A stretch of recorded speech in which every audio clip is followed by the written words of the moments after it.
Hi, I'm Andrew Wasson from Creative Guitar Studio. It's October 22nd, 2009.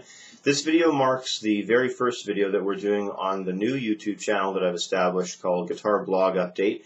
And the purpose of this channel is for me to be able to answer a few more questions than I can possibly answer through the YouTube channel that I have for Creative Guitar Studio. Just get so many emails every day asking all kinds of questions about guitar, and a lot of times I don't have a chance to even respond to them, but hopefully I can just go through a few of the emails in this video blog that I'm going to do on a regular basis and be able to answer a few questions for everybody. So I'm just going to go to my email right now and pick a few here. The first question that we're going to look at comes to us from Ollie, and he's writing in and he's saying, I'm basically a rock player, but I like jazz, and I can see that a lot of jazz players play with chromaticism. It sounds interesting and very different from rock. Can I know what's going on with the bebop scale and how to apply it in improvisation? Well, basically, I'll give you a couple of tips there. The bebop scale is basically a Mixolydian scale, but it has a major seventh in it. So the last four notes of that Mixolydian mode scale wind up being chromatic. So let's say if you were in G Mixolydian, you'd go from the sixth tone from E, and you'd have E, F, F sharp, and G. So you can see the chromatic line at the end. It works very well on subdominant and dominant chords, so it can work quite effectively in a 2-5-1 or 4-5-1 turnaround. And what you probably want to do with it is start on a chord tone and then work your way around to resolving to a chord tone of the resolution chord. So if you're heading towards a one chord, let's say if you were in G, Mixolydian, and you're coming around to a C major chord, you'd want to probably land on a chord tone like maybe an E or a B or something. You could also land on an extension if you wanted to as well. But that's basically the idea with it. It's kind of got a chromatic top end to it, and works very well in a descending fashion. So you might want to check that out a little bit. If you're not familiar with Mixolydian, that's basically the place to start there. So I hope that helps you out. Let's go to the next question. It's from JL, and he's from Malaysia. He says here, I'm stuck when it comes to creating my own music. I do practice my scales quite a long time and understanding some simple music theory here, but he says to go on that the stuff I play doesn't really fit properly with the improvising that I'm doing, and it basically sounds awful. He says, could you tell me how to improve upon this? It sounds to me like you're going through what a lot of people go through in the beginning when they first get into improv. They can't seem to, make lines up that sound very well. My best piece of advice for you is to definitely compose at least 3 or 4 or 5 melodies in the beginning. Don't worry about improvising. Take something straightforward that gives you a good melody control, like a pentatonic, and just basically go to work and use that and compose some lines. If you don't have any of the jam track stuff, go check out my website. I've got, for quite a few of the video lessons that I've done, I've got jam tracks on there. Just grab one of those jam tracks and start composing something. If you don't understand music reading and notation, just go and write it out in tab, but, notate it on a piece of paper anyway. It's kind of vital.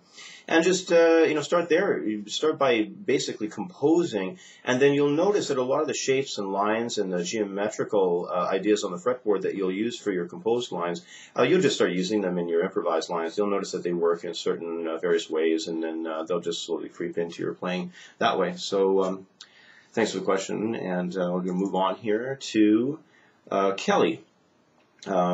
Says here, Andrew, could you expand on evaluating the timing and rhythm when tackling a new piece of music? I guess what you're really talking about there is how to understand groove structure through when you're going measure by measure in a piece of music reading that you might be starting that's new. I'd probably just recommend clapping and counting those rhythm structures out, or if you're holding your guitar, just tap on the face of your guitar body, tap out the rhythms. It's basically measure by measure work. You're going to be doing that alongside of understanding the locations that you're going to want to play that piece of music in. So hopefully that helps you out. So let's go to one more question here. This is a long one.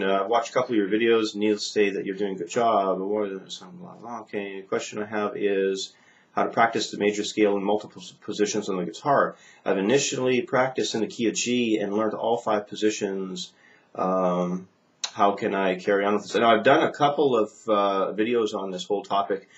Basically what you have to do is get scale practice integrated into your daily routine and just, basically do it a lot. It's not something that happens right away. I get loads of questions about scales. How do I practice scales? I've done a couple of videos on that. I actually believe a couple weeks back I did one called How to Practice Scales. So maybe check that out. That should help you. We're going to have one more question here before we wrap up. It says here, this is from Wasson Mahenle. Mahene, sorry if I got that wrong.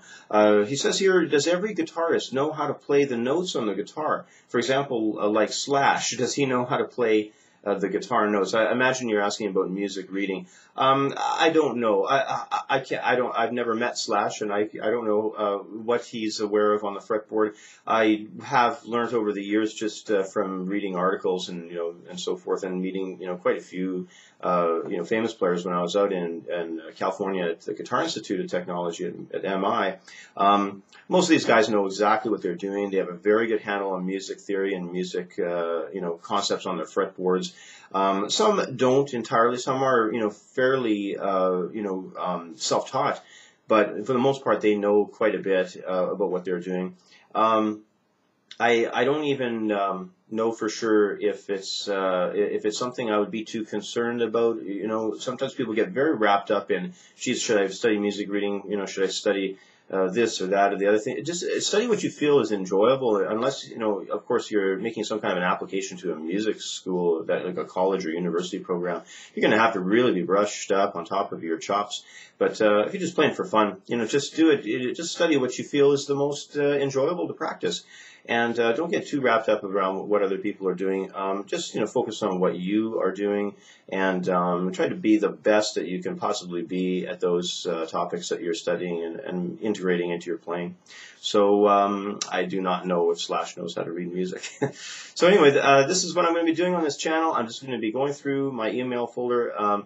I probably get 35, 40 emails a day, and my apologies go out to everybody that I don't get a chance to respond to. But hopefully through the establishment of this new channel, I'll be able to go through several questions a couple times a week at least and answer them for folks out there. So thank you very much, and look forward to seeing you on this channel in the near future. Goodbye for now.